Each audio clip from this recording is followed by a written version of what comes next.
السلام علیکم۔ آج ہم اردو زبان کے سلیبس دیکھیں گے۔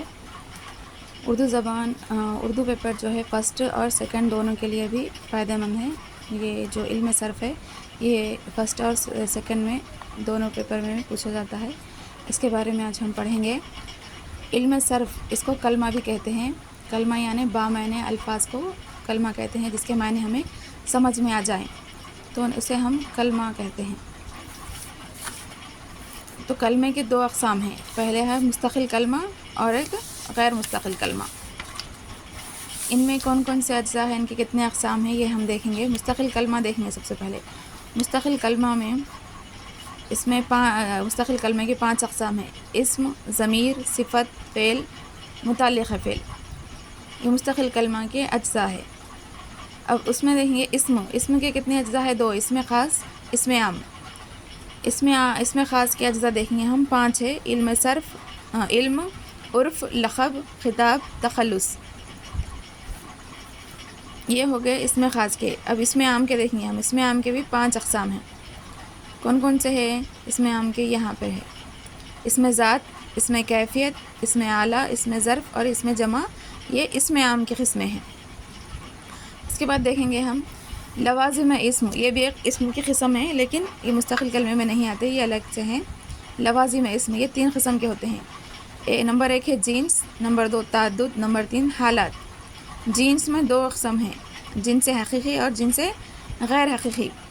اس کے بعد تعداد ہے۔ تعداد میں واحد اور جمع آتے ہیں۔ حالات کتنے قسم کی ہوتی ہے؟ 6: فعالی حالت، مفعولی حالت، ندائی حالت، خبری حالت اور اضافی حالت اور ظرفی حالت۔ یہ حالات کی قسم ہیں۔ یہ لوازم اسم میں آتے ہیں۔ یہ تو ہو گیا اسم کا لوازم اسم۔ اس کے بعد ہم چلیں گے ضمیر۔ مستقل کلمے میں ضمیر کے بھی 5 اقسام ہیں۔ کون کون سے ہیں ضمیر؟ ضمیر شخصی، ضمیر موصلہ، ضمیر استفہامیہ، ضمیر تنکیر، ضمیر اشارہ۔ یہ ضمیر کے اقسام ہو گئے۔ پھر اس میں ضمیر شخصی میں 3 اور اقسام ہیں ضمیر شخصی کے: ضمیر غائب جو کہ غیر موجود ہوتا ہے، غائب; ضمیر حاضر یعنی مخاطب جس سے بات کر رہے ہوتے ہیں وہ; پھر ضمیر متکلم۔ یہ ضمیر شخصی کے اقسام ہیں۔ اب ہم دیکھیں گے آگے فعل کے بھی کتنے اقسام ہیں؟ 5 اقسام ہیں فعل کے۔ کون کون سے ہیں وہ دیکھیں گے ہم۔ یہاں سے اس طرح سے لے کر میں نے یہاں پر لکھی ہوں۔ فعل کے کتنے اقسام ہیں؟ 3: فعل، فاعل اور مفعول۔ یہ 3 اقسام فعل کے ہیں۔ فعل میں سب سے پہلے فعل لازم، فعل متعدی، فعل ناقص۔ پھر زمانے کے لحاظ سے فعل کے اقسام، پھر زمانے کے لحاظ سے الگ ہے فعل کے اقسام: فعل ماضی، فعل حال، فعل مستقبل۔ پھر ہم فعل ماضی میں 6 اقسام ہوتے ہیں۔ کون کون سے ہیں وہ دیکھیں گے۔ ماضی مطلق، فعل ماضی کے ہیں یہ 6 اقسام: ماضی مطلق، ماضی قریب، ماضی بعید اور ماضی استمراری یا ناتمام، ماضی شکیہ، اجتماعی، پھر ماضی تمنائی۔ پھر فعل حال میں 4 اقسام ہوتے ہیں۔ کون کون سے ہیں؟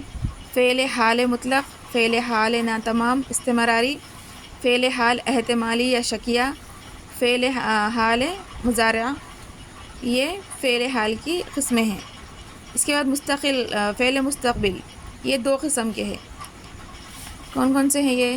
فعل مستقبل متعلق، فعل مستقبل مدامی۔ یہ تو فعل کے اقسام ہو گئے۔ فعل میں اور یہ فعل میں افعال دیکھیں گے ہم، یعنی جو کام جس پر کام ہو رہا ہے، جو کام کر رہا ہے۔ فعل معروف، فعل مجہول، 2 قسم کے ہوتے ہیں فاعل۔ پھر مفعول، مفعول میں کیا ہے؟ کام کا ہونا یا نہ ہونا ظاہر کرتے۔ اس میں 2 قسم ہے: فعل مثبت، فعل منفی۔ پھر فعل اور کام یہ مثبت اور منفی ہے، یہ کام کا ہونا یا نہ ہونا ظاہر کرنے کو 2 قسم ہے۔ پھر کام کا حکم ہونا یا منع کرنا، یہ اس میں بھی 2 قسم ہے: فعل امر، فعل نہیں۔ اب ہم دیکھیں گے متعلق فعل۔ متعلق فعل میں 7 اقسام ہیں: وقت یا زمان کے اظہار، مکان یا جگہ، طور طریقہ، تعداد، اقرار یا انکار، سبب و علت، مرکب، متعلق فعل، یہ اس کی قسمیں ہیں۔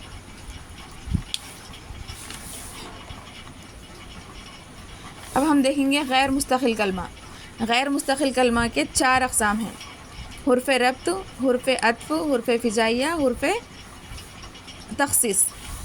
تو حرف ربط میں کتنے ہیں؟ 4 اقسام ہیں: حالت فعلی، حالت مفعولی، حالت اضافی اور حالت طوری۔ یہ حرف ربط کے اقسام ہیں۔ حرف عطف کے 7 اقسام ہیں۔ کون کون سے ہیں؟ یہاں پہ دیکھیں: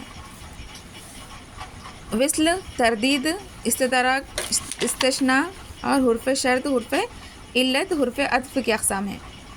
پھر حرف فجائیہ میں بھی 6 اقسام ہوتے ہیں، وہ یہاں پر ہے: ندا، انصبات، تحسین، نافرین، تنبیہ اور تصحیب یا رنج و تعصیف۔ یہ حرف فجائیہ کے اقسام ہیں۔ تو اس کے بعد حرف تخصیص ہے، اس میں کوئی بھی نہیں ہے۔ اس طرح یہ اتنے ہیں علم صرفیہ کلمے کے اقسام۔